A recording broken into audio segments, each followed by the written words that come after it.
Estábamos concluyendo que así como el mensaje del primer advenimiento de Cristo anunciaba el reino de su gracia, el mensaje de su segundo advenimiento anuncia el reino de su gloria, lo que estábamos comentando. Ahora bien, miren, la expresión el reino de Dios, cuando ustedes pronuncien o escuchen pronunciar la expresión el reino de Dios, ¿a qué se refiere? Dice, la expresión reino de Dios, tal cual la emplea la Biblia, significa tanto el reino de la gracia como el reino de la gloria. Cuando hablamos de la expresión el reino de Dios, tal cual lo emplea la Biblia, hablamos tanto del reino de gracia como del reino de gloria. El reino de la gracia es presentado por Pablo en la epístola a los Hebreos. Después de haber hablado de Cristo como el intercesor que puede compadecerse de nuestras debilidades, el apóstol dice: acerquémonos pues confiadamente al trono para alcanzar misericordia y hallar gracia. ¿Por qué es importante que nosotros como adventistas, hermanos, entendamos lo que tiene que ver con la gracia? No es solamente decir, es que se cierra el tiempo de la gracia. Y menos decir, se cierra el tiempo de la gracia para los adventistas.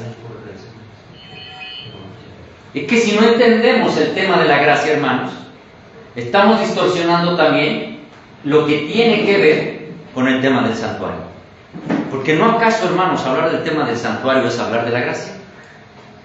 Aquí el apóstol Pablo, precisamente en la epístola a los Hebreos, hablando sobre este asunto, es donde nos habla, pues, que podemos hoy nosotros tener la certeza de acercarnos al trono de la gracia. Y como dijimos hace unos minutos, es que si hay un trono, esto implica que hay un reino. ¿Sí? Muy bien. El trono de la gracia representa el reino de la gracia. Ahí está. Pues la existencia de un trono implica la existencia de un reino. En muchas de sus parábolas, Cristo emplea la expresión el reino de los cielos para designar la obra de la gracia divina en los corazones de los hombres. ¿Sí? Bien, ahora vamos a ver, hermanos, cuáles son algunas virtudes de la gracia. Algunas virtudes de la gracia. Miren, pero Dios no usa su gracia para anular su ley. Esto es importante. Por eso les digo, si no entendemos toda la gracia, todo lo que hablamos desde el día que iniciamos se viene abajo. ¿No acaso, hermanos, el mundo evangélico dice por gracia soy que salvo? Por gracia soy salvo, entonces ya no hay necesidad de guardar la ley? ¿Ven qué importante es entender la gracia? No, es que nosotros somos del nuevo pacto y somos salvos por gracia. Y ustedes por obras, porque son de la ley de Moisés, de los judíos. No. Dios no usa su gracia para anular su ley. Mañana vamos a estudiar, hermanos, un estudio en el que, en referencia a esto, la hermana White dice que esto, anular la gracia, usar la gracia para anular la ley, esto es la doctrina de los nicolaitas. A mañana lo estudiaremos. O para reemplazarla. La gracia de Dios y la ley de su reino están en perfecta armonía. Caminan. Su gracia nos capacita para acercarnos a Él por fe. Wow. Si la gracia nos capacita para acercarnos a Él por fe, decir que se termina la gracia es decir que se termina para los seres humanos la posibilidad de ser capacitados para acercarnos al Señor por fe.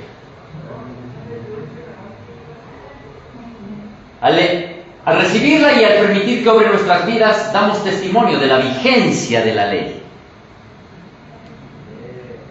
Ensalzamos la ley y la honramos. Aquí hay algo interesante. Miren, dice, al recibirla, la gracia, y permitir que obre en nuestras vidas, damos testimonio de la vigencia de la ley. Si decimos que hay dos cierres de gracia,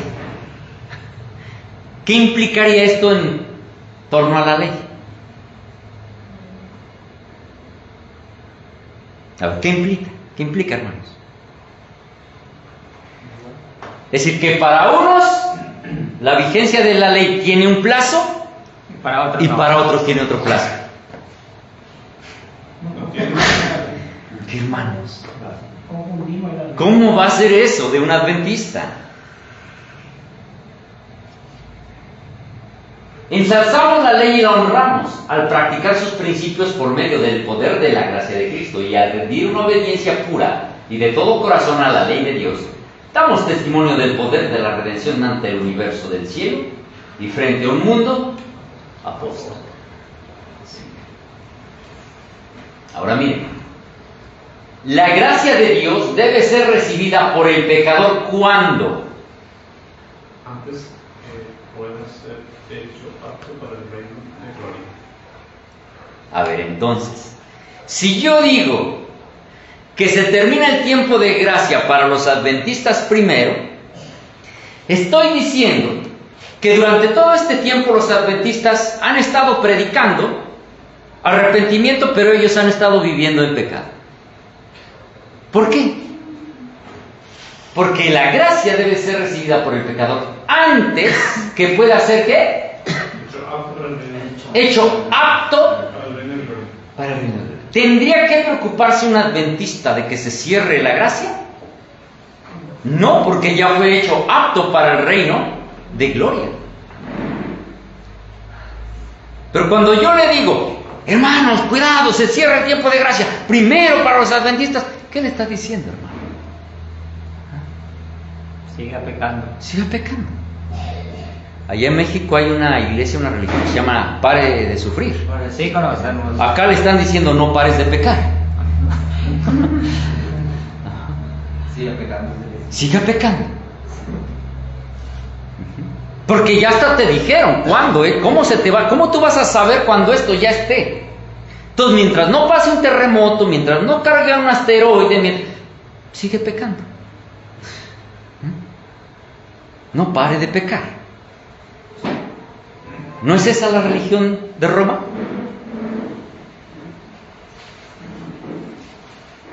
La gracia, hermanos, la gracia es recibida por el pecador antes de que éste pueda ser hecho apto para el reino de la gloria. No podemos aspirar a ser ciudadanos del reino de gloria si no somos primero ciudadanos del reino de la gracia, hermanos. Entonces, que se termine el reino de gracia, a un adventista en su persona no tendría que preocuparle. Tendría que preocuparle predicarle a aquellos que no han sido miembros del reino de la gracia, que vengan y sean miembros del reino de la gracia.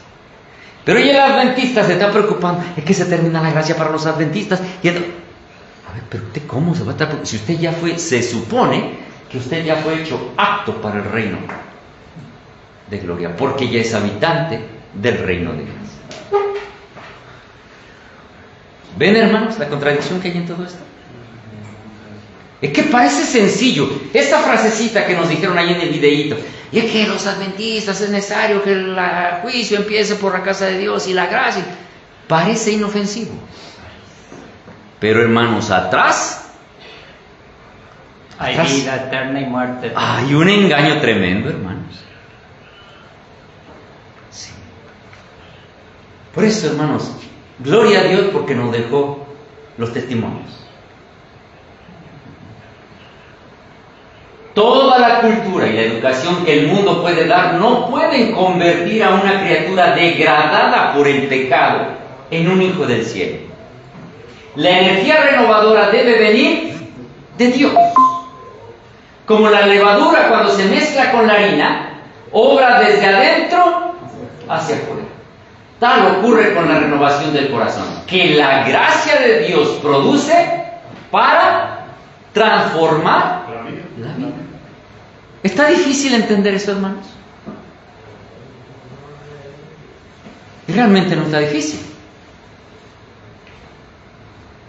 ¿Cuánta razón tenía Martín Lutero cuando acusaba a los teólogos de confundir a la gente?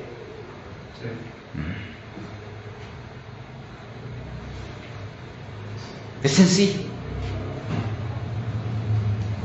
Pero hoy desde púlpitos adventistas También están engañando. se predica, hermanos, la gracia de Cristo ha de dominar el genio y ¿qué? Y la voz. Y la voz. Wow. No es cosa solamente de una cuestión ni teórica ni de semántica. Es una cuestión que se ve reflejada en el genio. Y la voz. Su obra se revela en la cortesía, la tierna consideración mostradas por el hermano hacia el hermano, con palabras bondadosas y alentadoras. Existe una presencia angelical en el hogar. La vida despide un dulce perfume que asciende a Dios como sagrado incienso. El amor se manifiesta en la bondad, la gentileza, la tolerancia y la longanimidad. El semblante Cambia. Cristo que habita en el corazón brilla en el rostro de aquellos que le aman y guardan sus mandamientos. No es que van a estar tristes ni... Saben, hermanos, alguien me dijo una vez en México, me dijo, oye, ¿qué para ser testigo de Jehová se necesita tener siempre la cara larga? Yo decía, no sé. Me quedé pensando. Y luego me dijo, porque los adventistas no se quedan atrás, ¿eh? Primero esperaba mi respuesta, yo creo que esperaba que dijera yo algo en contra de las personas de esa nominación. Y luego me dice, pero es que los adventistas no se quedan atrás, ¿eh? Como que siempre andan con caras agrias, como que los hicieron enojar, como que el predicador tardó muchas horas ahí teniéndolos sentados y salieron con una cara de ya no soporto. Pero cuando la gracia del Señor mora en el corazón, hermano, dice que el semblante cambia. Cristo que habita en el corazón brilla en el rostro de aquellos que le aman y guardan sus mandamientos. ¿Recuerdan, hermanos, cómo se miraba el rostro de Moisés cuando se encontró ante la presencia del Señor? Irradiaba la gloria del Se Señor. le pegó el brillo del Padre Eterno. Ay, hermanos. Es que eso debiera ser para todos nosotros. Esto, hermanos, no hace más que mostrarnos que estamos en un proceso. El apóstol Pablo decía, no es que pretenda ya haberlo alcanzado, pero sigo a la meta, ¿verdad? Sigo luchando para ver si logro asirme. Así nosotros, hermanos. No es que estoy diciendo que todos los de Somos propio somos así muy risueños, bien corteses, bien generosos. No estoy diciendo eso, hermano. Estoy diciendo que esto aplica para todos aquellos que tanto hablamos de la gracia, y que el cierre de gracia, y que el cierre de gracia, y que el cierre de gracia. Entendamos qué es la gracia, para que entendamos lo que implica la palabra, la expresión que decimos cuando hablamos de cierre de gracia. Usted puede entonces explicarle a una gente ahora más ampliamente el concepto de lo que es la gracia, y qué implica eso del cierre de la gracia. En su disposición divina, mediante su favor inmerecido, el Señor ha ordenado que las buenas obras sean recompensadas. Somos aceptados únicamente a través del mérito de Cristo. Y los actos de misericordia, ya hablamos de la misericordia, ¿se acuerdan? ¿A quién se le aplica la misericordia? A ver si se acuerdan. A ver si... A los pecadores. Al pecador impenitente. Ah, sí, se acuerdan. Tienen buena retentiva, les hacen bueno las castañas y almendras que están comiendo. Los actos de misericordia, las obras de caridad que realizamos son el fruto de la fe y se convierten en una bendición para nosotros, porque los hombres deben ser recompensados según es la fragancia del mérito de Cristo la que hace que nuestras buenas obras sean aceptadas ante Dios, porque de otra manera es justificación por obras. Y es la gracia la que nos capacita para hacer la obra que Él recompensa. Es decir, la gracia, hermanos, si lo miran, tiene que ver con carácter, ¿sí o no? Sí. ¿Tiene que ver con lo que hacemos? ¿Sí o no? Sí, lo que hablamos. Entonces la gracia, hermanos, está implícita en todo. ¿Se acuerdan cuando hablamos por la mañana que cuando el santuario es purificado, tan importante como era el acto de que los pecados fueran sacados, era muy importante el acto de que el corazón del hombre fuera purificado, ¿se acuerdan? ¿Sí? Bueno, es que toda nuestra obra, hermanos, todo nuestro mensaje va de la mano. Porque si hablamos tanto de la gracia, supóngase usted, que yo le digo a mi vecino, ahí está mi vecino, oye vecino, mire, prepárese porque el Señor viene pronto y la gracia se está cerrando, el tiempo de gracia se cierra ya. Y mañana yo le ando aventando la basura a mi vecino. Ando hablando mal de mi vecino. ¿Qué tendría que decirme mi vecino? ¿No la gracia se ve reflejada en tu carácter? Tendríamos que ser irreprensibles. Entonces, si tú tanto me estás diciendo que la gracia se cierra, tú deberías empezar a trabajar en tu carácter antes de que me vengas a mí a decir. Como el siervo malo, no dice, pero por sus acciones también dice que... Hablan las acciones. Sí. Por eso, hermanos, es en ese sentido que como adventistas, recuerdan que hemos estado hablando del proceso de santificación, es que como adventistas no podemos descuidar eso, hermanos. Es una lucha diaria, es una lucha constante. Porque ¿quién de nosotros aquí podrá decir, oh no, hombre, mis vecinos ven que las moscas se me pegan de lo dulce que soy? No. Miren, en una ocasión fuimos a visitar a unos hermanos. Y entonces la esposa decía que se sentía complacida de la visita. Decía, ojalá pudieran venir más seguido. Porque cuando vienen, mi esposo es otro. Es amable, es cortés, no regaña, no grita. Hermanos, ¿quién puede más que nuestra familia dar testimonio de que somos? Y si nuestra familia no escapa, ¿ustedes creen que escapa a los ojos de Dios? No. Tenemos que seguir en esa lucha. Pero eso es un proceso y un trabajo diario. Todo el día. Diario. Depender de Cristo, de su gracia. ¿Por qué de eso predicamos? Sí. Muy bien. Nuestras obras carecen de todo mérito por sí mismas. No merecemos gracia de parte de Dios. Hemos hecho únicamente lo que era nuestro deber hacer. Y nuestras obras no podían haber sido realizadas con las fuerzas de nuestra propia naturaleza pecaminosa. Cuando usted obra en favor de otra persona, le da pan al hambriento, cobijo al que tiene frío, etc., dice, esto no es algo que tú has hecho porque, ay, qué buen corazón tú tienes. Todos esos buenos actos son derivados precisamente de Él. ¿Qué virtud tenemos nosotros, hermanos? ¿Qué virtud? Pero a veces nos empezamos a creer el hecho de que somos algo.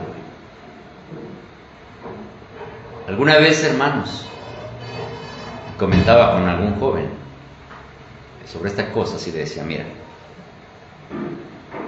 un elogio nunca puede hacerte mal a menos que te lo tragues. Que hay gente, hermanos, ay, hermano, qué buena gente. Ah, hermano, ah, qué chulo, hermano, que tú predicas, hermano, qué bien que esto, qué bueno. Y entonces el corazón humano dice, ay,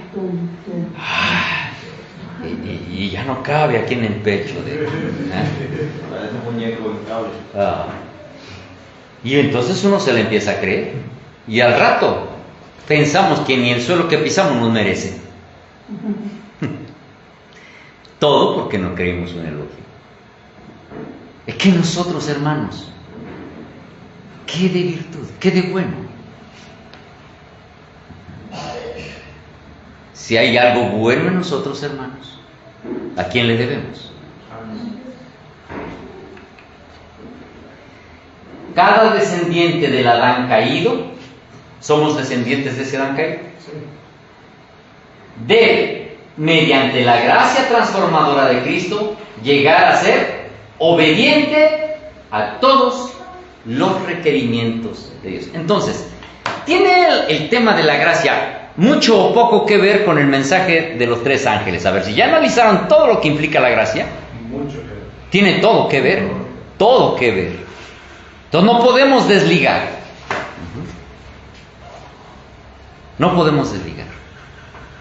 Porque el tema de la gracia tiene que ver, el todo que ver con el mensaje de los 3 ángeles. Pero si yo estoy diciendo que se cierra el tiempo de gracia y que luego se predica el mensaje y que los 3 ángeles... ¿Cómo? ¿Cómo puedo desfasar? No se puede, hermanos. Bueno, sí se puede, pero no se debe. Al menos si te dan mucho dinero, puedes seguir haciendo eso. Bueno, hermanos, ahí hasta más otras barbaridades se han llegado a decir.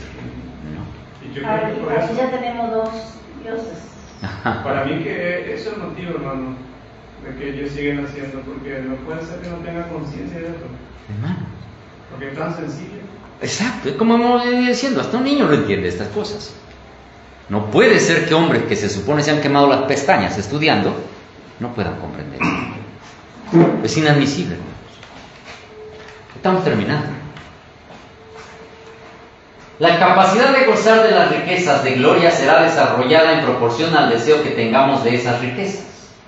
¿Cómo podemos desarrollar una apreciación de Dios y las cosas celestiales a menos que lo hagamos en esta vida? Si permitimos que las exigencias y cuidados del mundo absorban todo nuestro tiempo y nuestra atención, nuestras facultades espirituales se debilitan y mueren por falta de ejercicio. En una mente completamente entregada a las cosas terrenales, está cerrado todo acceso por el cual puede entrar luz del cielo. La gracia transformadora de Dios no se siente en la mente o El carácter. el carácter. No. A ver, esto es básico, esto es clave. ¿Se acuerdan del ejemplo que puse cuando estaba aquí? Que puse el tema de la puertita, así que dije, al que no está recibiendo, escuchando la voz del Espíritu Santo, ¿qué está pasando para esa persona con la gracia?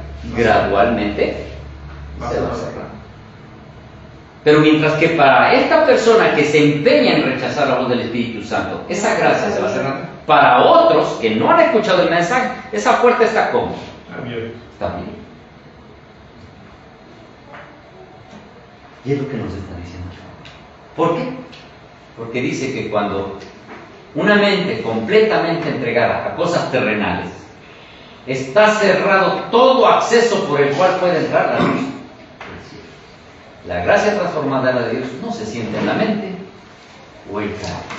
Hay una cita, no me acuerdo en qué parte, hermano, pero dice claramente que Dios no cierra la puerta a nadie, sino que nosotros mismos Es correcto, la cerramos con nuestro rechazo. Por eso dice la Escritura que toda blasfemia o pecado será perdonado a los hombres, pero Menos contra el Espíritu. menos contra el Espíritu Santo. ¿Por qué? ¿Quién es el que convence de pecado? El Espíritu Santo. El Espíritu Santo. Tú, cuando el Espíritu Santo te llama y tú estás rechazando, tú le estás diciendo qué posibilidad tienes de ser convertido o del arrepentimiento si estás rechazando al que te puede llevar al arrepentimiento. Es por eso, y bien dicho mi hermano Miguel, que esta puerta no es que Dios le cierra la gracia. Yo soy El mismo pecador se la va cerrando porque está rechazando el mensaje. Es el mismo pecador el que se va cerrando esa puerta. Muy bien. Creciendo en la gracia. Antes bien, crecer. en la gracia. Miren, a veces, hermanos, admiramos o nos sorprendemos de gente que dice, wow, este hermano, ¿cómo sabe? Oh, hermano, este hombre es un erudito. Y nos admiramos. Porque ese hombre ha crecido en qué? Conocimiento. Pero habrá crecido a la par en la gracia. Es que hoy hay muchos que tienen mucho conocimiento. Porque cuando después convivimos con esa persona nos damos cuenta. Y hay mucho, por eso digo que hay muchos que tienen mucho conocimiento, pero hay muchos que tenemos poco crecimiento en la gracia. Antes bien, crecer en la gracia y el conocimiento de nuestro Señor y Salvador Jesucristo. A Él sea gloria ahora y hasta el día de la eternidad. Amén. Amén. ¿Cómo es posible que crezcamos en la gracia? A ver, eso está interesante esta pregunta. ¿Cómo yo le puedo hacer para crecer en la gracia? A ver, ¿qué tengo? ¿Hay algo en mí que yo pueda hacer? ¿Qué debo hacer? ¿Qué es? Morir de yo. ¿Es posible hacerlo? Únicamente, ahí viene el problema. Si vaciamos nuestro corazón en el yo. Uy, La presentamos al uy, uy. cielo para ser Me están diciendo que me tienen que exorcizar, entonces me tienen que sacar a todos los pingos que tengo. Yo soy así. Así nací Yo soy directa. y así me voy a morir, decían algunos. No. Yo así nací, siempre he sido así. Y los arellanos somos así. Mi abuela me educó así. A mí nadie me viene a decir. A mí nadie. Yo digo, yo pienso, yo esto, yo aquello. Ay, hermanos. Solo podemos crecer en la gracia si vaciamos nuestro corazón.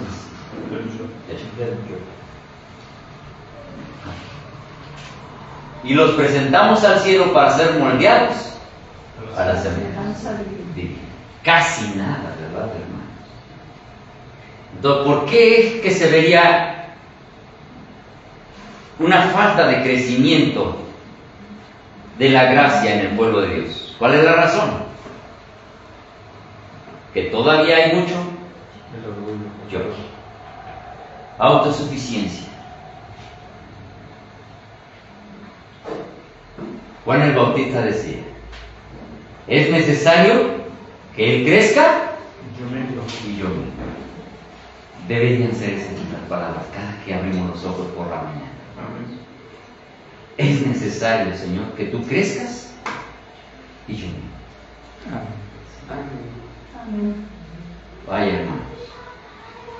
Pero pareciera que cada que se levanta este hombre, Juan Pablo, se pone su traje del invencible, el omnisapiente, el que nunca se equivoca, en el que todo lo que dice está bien. Y entonces cuando alguien le quiere corregir, ¿pero usted quién es, hermana, para venirme a mí a corregir? ¿No es acaso docente usted? Que yo, hermano, nos aflora. ¿Cómo alguien igual que yo me va a venir a corregir? Pero el licenciado de teología no puede decir nada. Yo estudié teología.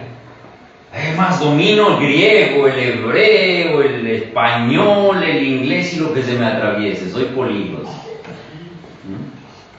¿Qué me vas a venir a enseñar a mí? Ya creo. Tú que difícilmente hablas castellano. Ay, hermano, si hay una lucha que el hombre tiene que enfrentar, es consigo mismo. La mayor batalla es contra el yo. Mire, hermano, Por eso hay que educar al yo, ¿verdad? Yo voy a barrer, yo voy a lavar los platos, yo... Exacto, es que ese yo ahora tendría que ser siempre en el contexto de servicio, no en el contexto de ser servido. Es que hasta ahora tenemos el contexto de yo para ser servido, y es necesario el contexto del yo para servir. Sí. Y bueno, hermano, cada uno personalmente tiene que preguntar cómo vaciarse el yo, porque cada uno tenemos nuestro orgullo diferente. Sí, hermano. Y mientras que a mí no me toca mi debilidad, puede ser a vos te toca tu debilidad, una cosa muy simple y que nos calla. Miren, supongamos ahorita, hermano, que el hermano Arnaldo me hace una corrección.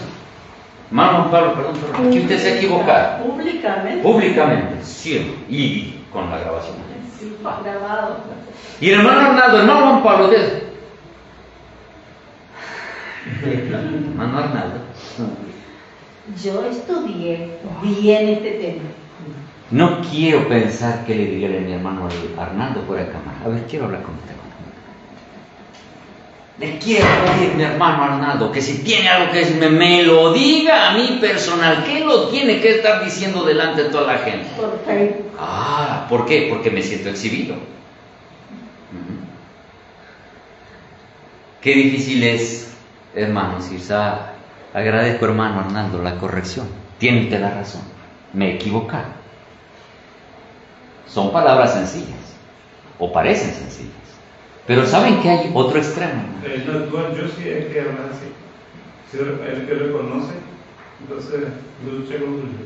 Ajá. Hay otro extremo, miren. Fíjense bien. ¿Qué tan fácil es pedir perdón? No es fácil. No es fácil. No. No. Que diga que es facilísimo. Sí, Es que quizás está en el otro extremo. Hay dos tipos de personas. Bueno, tres. Uno que se le hace prácticamente imposible pedir perdón. El otro que sale espontáneo. Y el otro que pide perdón cada rato pero sigue ofendiendo. Ese es bien común. Sí, hermano. Ese es el tibio. Ese abunda. Perdón, hermano, pero es que... Y discúlpenme si ofendo, pero es que... Ese ya nada más usa el perdón como una muleta. Y el tercero, que es el que el Señor espera, es el que de un corazón sincero diga, perdóname, me he equivocado. Pero es que ese sello lo que no nos deja. Miren, supónganse ustedes, Un supónganse. pastor dijo una vez de que nosotros somos como una pescadería. Vivimos pecando y vivimos pidiendo perdón. Así nada pasamos, ¿verdad? A veces es más lo que pecamos que lo que pedimos. Pero La madre de las dos. Dios te puede poner pruebas para que vos puedas pulir tu carácter también. Yo a veces pienso eso porque a veces hay personas al lado mío y me hace enojar y yo digo, ¿será que Dios me pone en mi camino? Porque No se preocupe, hermano. También el apóstol Pablo tenía su aguijón en la carne. entonces Dios sabe que me falta limar todavía y entonces me pone Oye, hermano, porque también nuestro carácter debe ser probado. Debe ser probado el carácter. Si no, porque yo tengo un carácter como perita en dulce. Pero cuando he probado, y voy a poner este ejemplo. El hermano Arnaldo y yo, perdón hermano, pero se me pone aquí a la mano. Ya voy a dejar descansar a mi buen amigo Alex, pero voy con usted, hermano. Mi hermano Arnaldo y yo, el Señor no lo permita, tenemos una diferencia. Y la cosa se pone tensa entre él y yo. Entonces, el hermano Miguel dice, oiga hermanos, esto no está bien, miren, afecta a la iglesia. ¿Cómo está que el hermano Arnaldo se sienta en esta esquina, usted hermano Juan Pablo se sienta hasta la otra, y no se saludan y la iglesia se está viendo perjudicada? Y entonces, ya saben, y los dos nomás quieren el yo, Juan Pablo dice, la Biblia dice que si tu hermano tiene algo contra ti, Pero dice, ve y habla con él. ve. Yo, como no tengo nada contra él, pues el que venga. Pero el otro dice, dos cosas. Pero es que somos expertos en distorsionar. Y el hermano Arnaldo, que también ha leído el texto, le va a decir al hermano Miguel lo mismo. Pues yo no tengo nada contra el hermano. Si él tiene algo contra mí, que venga. En 2 letras, ¿cómo se resume eso? Pero en los dos pasajes Hipocresía. dice ve. No dice si vos, porque dice si te enteraste que tenés un problema, que tu hermano tiene un problema contigo, ve. Pero, ¿quién da el paso? Hace que es humillante eso. Sí, ¿cómo yo? ¿Cómo yo voy a ir a...? Y el hermano Arnaldo, ¿pero cómo yo? El anciano de San Rafael. Yo soy mexicano. Y yo soy mexicano, y yo soy paraguayo. ¿No? Y los dos nomás quieren ir al cielo. Y los dos queremos No ir. quieren arreglar la cuenta. Entonces, las 2 letras en las que se resume esto es yo. Su yo y mi yo. Pero el tiempo de la gracia se cierra. La gracia se cierra. El santuario y la gracia. ¿Y qué hacemos con esto? ¿Qué hacemos con esto? Ya miramos, hermano, lo extenso que es hablar de la gracia. Cuando volvamos a pronunciar la expresión, y es que el cierre de la gracia se termina, tengamos en mente todas las implicaciones que tiene lo que estamos diciendo, mis hermanos. ¿Sí? ¿Sí? Únicamente si vaciamos nuestros corazones del yo, es posible crecer en la gracia. Y yo entonces cuando leo esta cita digo, soy un enano en la gracia. No he crecido en la gracia, porque aquí impera el yo. Pablo sabía. Pero ahí dice bien, y lo presentamos al cielo para ser moldeados. Presentamos nuestros corazones al cielo y entonces es por Él, por su gracia, que nosotros somos moldeados a la semejanza divina. Nos sirve de mucho predicar el cierre de la gracia, el cierre de la gracia. Si esto no hemos podido avanzar, ahí sí que entonces, bien que los adventistas tendríamos que recapitular sobre lo que hemos entendido sobre la gracia. Ya miramos, hermano, que a veces usamos expresiones que a veces no hemos pensado o no hemos profundizado en qué implica lo que estoy diciendo con esa expresión. Sí. Y es algo común, la verdad sea dicho. No todos los pecados son de igual magnitud delante de Dios. A ver, no se confundan con esta cita. O sea, no estamos diciendo que Dios juzga por pecados grandes, medianos, chiquitos y... No. Vamos a leer bien, dice. No todos los pecados son de igual magnitud delante de Dios. Hay diferencia de pecados a su juicio, como la hay a juicio de los hombres. Sin embargo, aunque este o aquel acto malo puedan parecer frívolos a los ojos de los hombres, ningún pecado es pequeño a la vista de Dios. Así porque la persona en la mente humana dice, ¿qué va de lo que yo hago a lo que hace el hermano Arnaldo? Esos son pecadotes. Los míos son bebé pecado. No. Dice por eso, aclara la sierva del Señor, que a los ojos de Dios ningún pecado es pequeño. El juicio de los hombres es parcial e imperfecto, pero Dios ve todas las cosas como realmente son. Esto, hermanos, hijo, no, es que cada cita que nos da el Espíritu de profecía. Miren, el borracho es detestado y se le dice que su pecado lo excluirá del cielo. Mientras que el orgullo y el egoísmo y la codicia pasan muchísimas más veces sin condenarse. Pobre borracho, pobre muchacho, se tiró las drogas. Ese ya no tiene salvación, ya está perdido. Ay, gracias a Dios que yo no soy como ese muchacho. Pero soy... Gracias, Señor, que me sacaste de ese mundo. ¿Qué estoy haciendo, hermano? Fariseo. Ese fariseo, mi hermana. Ese sí es un verdadero fariseo. Exacto, hermano. Y miren la cita, cómo nos lo aclara. El borracho es detestado y se le dice que su pecado lo excluirá del cielo. Mientras que el orgullo, el egoísmo y la codicia pasan muchas veces sin condenarse. Sin embargo, estos son pecados que ofenden especialmente a Dios. ¿Saben por qué? Porque este borracho puede que nunca se le ha dado ni siquiera una palabra del plan de salvación. No que esté bien lo que hace, pero quizá desconoce todo lo que tiene que ver. Pero el orgulloso, el egoísta y el codicioso puede ser este que se para aquí, que viene desde tierras lejanas y se para aquí a predicar.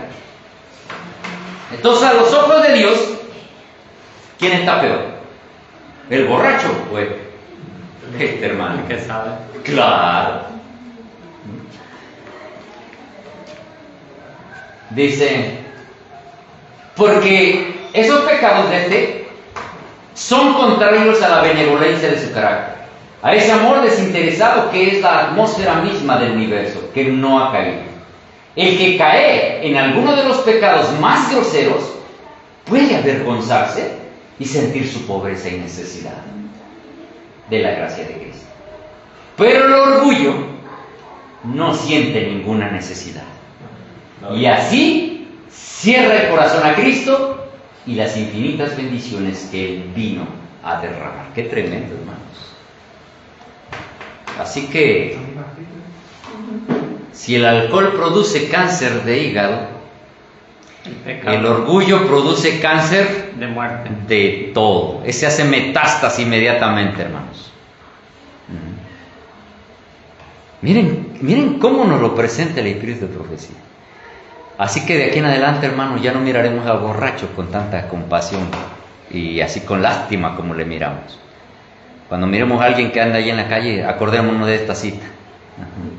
¿Cómo estoy yo? ¿Cómo estoy yo? Esa es la autoevaluación, hermano, que tenemos que hacer. Todo esto en el contexto de la gracia. La santificación del alma por la obra del Espíritu Santo es la implantación de la naturaleza de Cristo en la humanidad. ¿Sí? Amén. Hermanos, ¿verdad que nos falta mucho recapitular sobre la gracia? Tenemos que volver a estudiar, hermanos. Tenemos que investigar más. Y tenemos que vivir. Debemos de familiarizarnos con eso. Porque todo esto se supone que lo debemos de entender, puesto que predicamos que se cierra la gracia, y que se cierra la gracia, y que se cierra la gracia. Vaya, hermanos, así que en la medida que más estudiamos, más nos damos cuenta de nuestra ignorancia. ¿Cuánta falta nos hace, hermanos? Bien cierto es que el Señor no espera eruditos. La condición para que Él pueda aceptar a un pecador no es que éste sea un erudito, no. Pero lo complejo, hermanos, en todo este proceso es este corazón. Hermanos, cada uno, como dijimos en la oración que hicimos hace un rato, el Señor conoce las luchas y el carácter de cada uno de nosotros. Yo, hermanos, los miro a todos con cara de buena gente. Yo no los conozco. Sí, somos todos bonitos. Ah, qué bien, hermano. Llegué a un país donde todo es lindo. Vas a querer ir acá. Ya no va a querer ir. Ustedes me miran y dirán, ay, este pobre hermanito. Debe ser bueno. Es buenísima. Muy bien. Su esposa lo debe de adorar. Y luego llega y sufre cuando se va el hermano. Pero, hermanos, dije así, nuestra familia, ¿quiénes nos rodean? El parámetro. Estos pueden verdaderamente decir. ¿Y qué más? ¿Quién puede engañar? ¿Podemos engañarnos a nosotros mismos? No. Pues dicen en México, perdonen hermano, pero es que en México se usan muchos dichos, pero es que a veces en esos pocos dichos se simplifican muchas palabras. En México dice, cada quien sabe de qué pata cojea. O sea, cada quien sabe sus debilidades, sus fallas, sus necesidades. Hermanos, y de los aquí presentes, ¿quién no tiene debilidades? Todo. ¿Quién no tiene luchas? Todo. ¿Qué necesitamos? La gracia. Que llena todo. Necesitamos también, entonces, por consiguiente, hermanos, pedirle al Señor que nos capacite para dejar que este corazón sea transformado y deje de ser un corazón del yo. ¿Sí? Suena fácil, ¿verdad? Pero la realidad, hermano, que es una lucha diaria. Pero como hemos aprendido, solo somos capacitados precisamente por su gracia. ¿Sí? Así que, ¿no creen, hermano, que sería bueno pedirle a Dios en oración que capacite este corazón? Amén. Que limpie este corazón de su orgullo, su codicia, de todo lo que este corazón tiene que desprenderse y decirle, Señor, como he estado estudiando y entiendo, yo deseo que mi corazón verdaderamente pueda ser un templo donde tú puedas habitar. Amén. Y pedirle que limpie, hermanos. Porque este pueblo no puede avanzar en la predicación de un mensaje si no primero lo vive. ¿No es así? Así es. Pidamos al Señor que nos capacite para vivir este mensaje. Vamos a orar.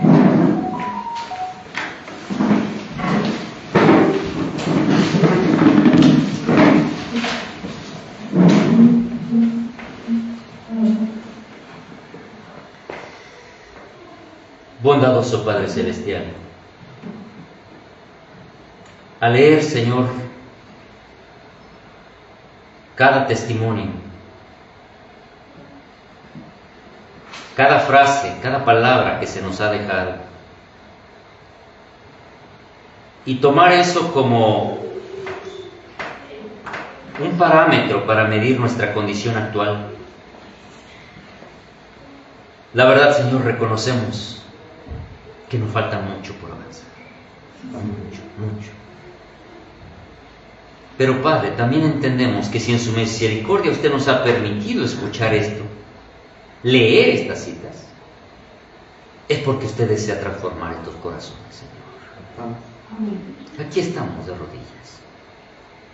Como hemos dicho, Señor, usted conoce nuestras debilidades, nuestras deficiencias de carácter. Por favor, Padre Santo, capacítenos para que nuestra vida pueda ser la mejor predicación que el mundo puede escuchar.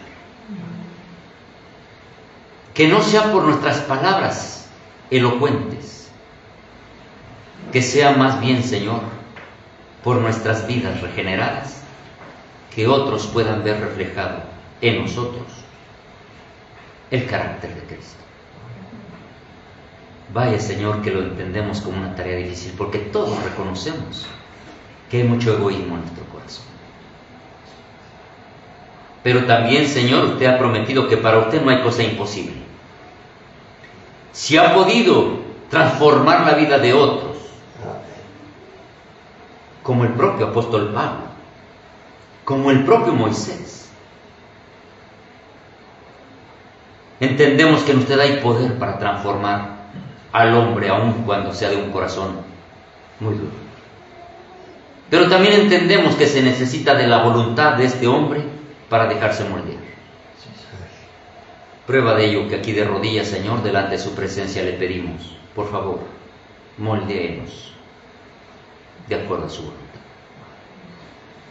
Y capacite nuestra mente, Señor, por favor, para que no sea solamente un asentimiento mental el tema de la gracia, sino que más bien sea una vivencia real en nuestras vidas. Ruego por cada uno de mis hermanos aquí presentes, Padre, sean jóvenes, sean adultos, sean niños. Por favor, Señor, a cada uno de ellos, en sus manos, Señor, lo colocamos. Obre en nuestros corazones de acuerdo a su voluntad. En el nombre de nuestro Señor Jesucristo se lo rogamos. Amén. Amén. Amén.